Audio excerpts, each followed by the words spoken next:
श्रीपादराजं शरणं प्रपद्ये।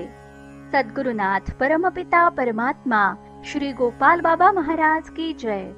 श्रीपाद श्रीवल्लभ चरितामृत लेखमाला, लेखक क्रमांक 14। तिरुमल दासांची आध्यात्मिक प्रगती कशी झाली?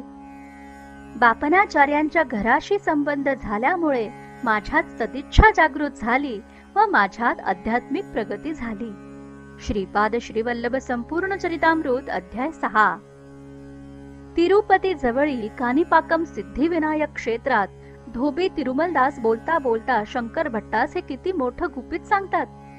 पिठापुरात बाल श्रीपाद बापनाचार्यांच्या घरी दिसा माझी वाढत असताना तिरुमलदास पूर्वजन्म पुण्याईने त्यांच्या व अप्पलराज शर्मांच्या घरी वस्त्रधूत या संबंधामुळे व प्रत्यक्ष सेवेमुळे तिरुमलदास इतके सात्विक झाले की रस्त्यात जर कुठे नरसावधानी दिसला तर तिरुमलदासांना शिसारी येऊन मळमळ व्हायची। बाल श्रीपाद तिरुमलदासांच्या घरात प्रकट होऊन म्हणाले की नरसावधानी हा डोक्यावर पापाचे गाठोडे वाहणारा धोबीच आहे। येथे श्रीपादांनी तिरुमलदासांस अनुग्रह व शक्तिपात दीक्षा दिली। याच वेळी तिरुमलदासांची कुंडलिनी जागृत होऊन त्यांना पूर्वजन्म स्मृतीही झाली।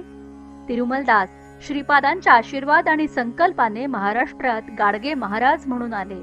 शिर्डीत पुन्हा गुरु शिष्याची भेट झाली आणि तिरुमलदास अजरामर झाले।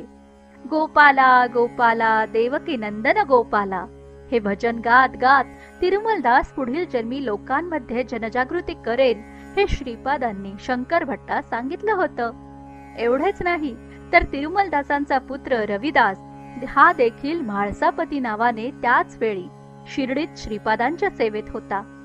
प्रत्यक्ष अवताराचा सहवास लाभणे ही खूप असामान्य असाधारण गोष्ट आहे। प्रत्येक अवतारात दोन पक्ष असतातच, एक अवताराच्या पक्षातील आणि दुसरे विरोधातील। राम अवतार, कृष्णावतार, श्रीपाद अवतार, सद्गुरुनाथ परमपिता परमात्मा श्री गोपाल बाबा महाराज पिठापूर अवतार या सर्व अवतारांमध्ये दोन्ही पक्ष स्पष्ट पाहायला मिळतात। आपल्या डोळ्यासमोर दोन्ही पक्ष कार्यरत असतात।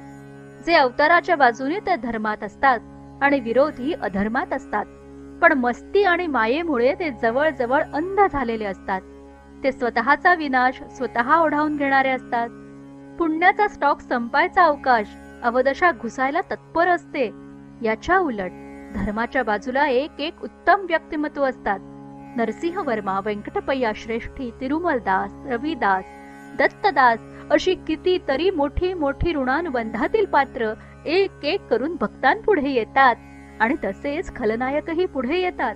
अवतार चरित्र वाचणाऱ्याचं डोकं शाबूत पाहिजे की मी कुणाला फॉलो करायचं, भक्तीचा दंभ दाखवायचा आणि विरोधाची भूमिका सोडायची नाही हे आत्मघाताला निमंत्रण आहे। हिराचंद गोपालचंद कोठारे, दिगंबरा दिगंबरा श्रीपाद वल्लभ दिगंबरा।